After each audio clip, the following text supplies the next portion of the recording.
Ikaw yung boyfriend na nahuli namin babae. Teka. Ako? Natawa ba ako? That is a case of mistaken identity. Pero, pwede ko tulungan yung ating mga best men na may girlfriend, na may boyfriend na iba.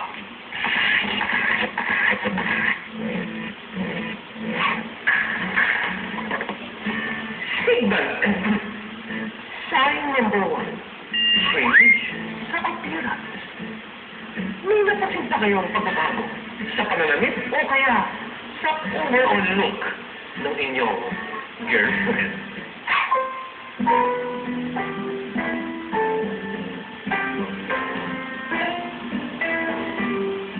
Mga best men, biglaan bang nagbago ng fashion style ang inyong girlfriend?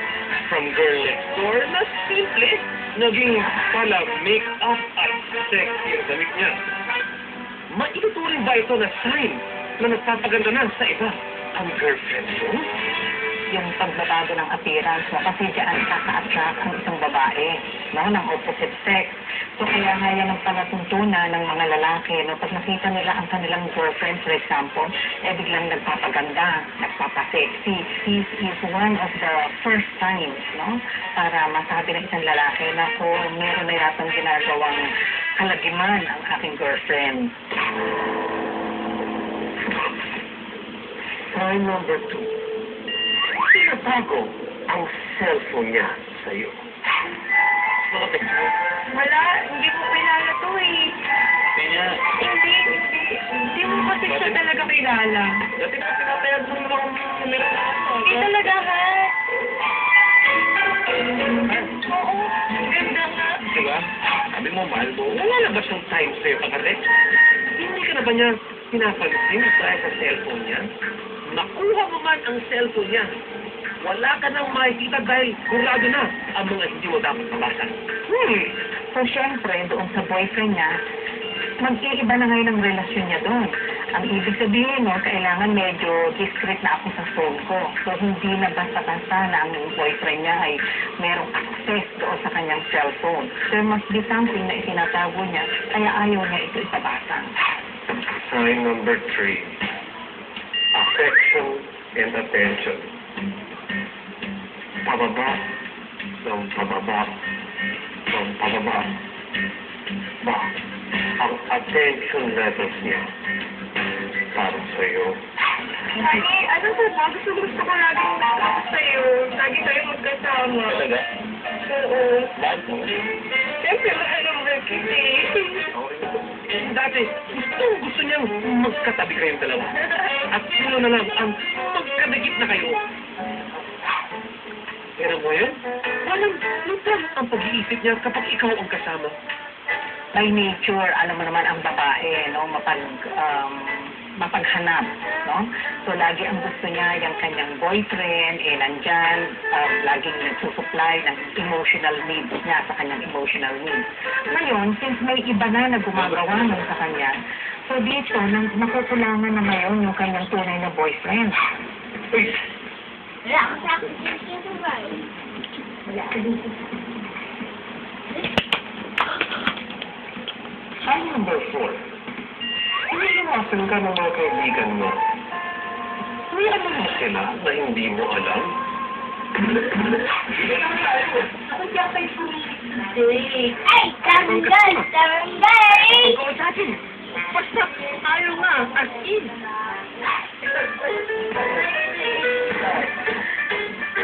May katanungan sa dito, Cora. Ay, see you next time. Bye! Bye! Ayaw kang makasama ng tropa ng girlfriend mo. May alam kasi sila and they are avoiding you para makaiwas sila sa malaking gulo. Kasi ang mga kaibigan, di ba, by nature, ano yan tapat yan sa atin So, natatakot na sila ngayon. Baka sila tanungin, interviewin, no? Kung ano ba ang alam nila. Ayaw naman nila magsinungaling. So, ang tendency ng mga kaibigan ay umiwas.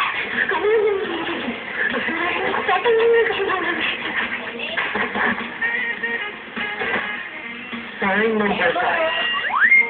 Schedule change. Mom, sinabi ka na ngayon ang ano na ninyo. Ngayon, I'm sorry, honey. I'm sorry, honey. Nasaktan kita. I'm sorry, honey. Nasaktan kita. Masaya, sweet mo, sweet ang inyong planning for your weekend getaways. Pinupuno ang kalendaryo ng mga hearts para sa lahat ng mga movie na panonoorin at kung ano-ano pa. Anong meron mo? Ayun nga pala, anniversary natin bukas. Saan tayo? Pinagtanong ako na yun eh, pwede tayong pwede tayong mag-kasi. Ito, susunod na araw. Susunod na araw. Oo, kasal na yun, Eric. Wow! Pwede tayong pumunta sa lahat. Handa na tayo sa tiyak. Ito, susunod na araw. Susunod na araw. Kung noon, walang araw na hindi ninyo pinaplano. Ngayon, walang araw naman na available ang girlfriend mo. Clueless ka kung bakit gano'n Ayong yung Arthur! Yung Arthur na ayong Arthur! Sabi ko eh, uwi tapos next morning. After yung birthday shopping namin. naging never-ending ang status na nag-ari. Kasi sabi ko nung din nakaka-uwi sa amin. Isa rin niya na magandang senyales na kung halimbawa ngayon, mahirap mo na siyang imbitahin. Gusto niya dati, may i-date mo siya, yun. Ngayon, ayaw na niya. Paano nga ba makakasiguro ang ating mga best men na hindi na loyal ang kanilang mga girlfriend? Kailangang pag-usapan ng mahinahon, ng hindi emotional. Kung hindi niyo mapag-usapan sa loob ng bahay, imbitahin mo ang iyong partner. No? Lumabas kayo, go to a restaurant, go to a park, at doon tanungin mo, meron ka bang gustong sabihin sa akin o gustong ipagsapat? O meron ba akong mga pagkukulang na gusto mong baguhin? Na yun eh, talagang inis ka na, no? Yan talagang gusto mo na akong palitan. O pwede mong i-open agad yun. Gusto mo na akong palitan dahil meron akong negative trait na hindi mo na makayanan. Bago pa kayo mag-isip ng kung ano-ano pa tungkol sa inyong mga girlfriend, may pahabol ang ating love reading. Remain faithful. So ikaw, hindi porket may nakita ka doon sa kapartner mo na gumagawa ng ganyan, ang tendency mo maghigante, okay? Hindi na. Because by doing that, ang mangyayari sa'yo, wala rin. Parang gumagaya ka sa kanya na sinisira na yung sarili niya. Pwede mong balikan yung stage na nag-indigawan pa lang kayo. So, try to recall yun, no? Kasi nakakadagdag ng motivation para kayo ay magpatuloy dyan sa relationship niyo na ngayon. Mga best men, the best way is to talk pa rin sa inyong mga girlfriend. Malay mo ba, baka okay ka lang sa patingin sa mga signs. At di naman talaga nag-cheat ang girlfriend mo. Ang talagang ayaw namin ng girlfriend mo na may boyfriend siyang iba. Isumbong mo kay Yaya.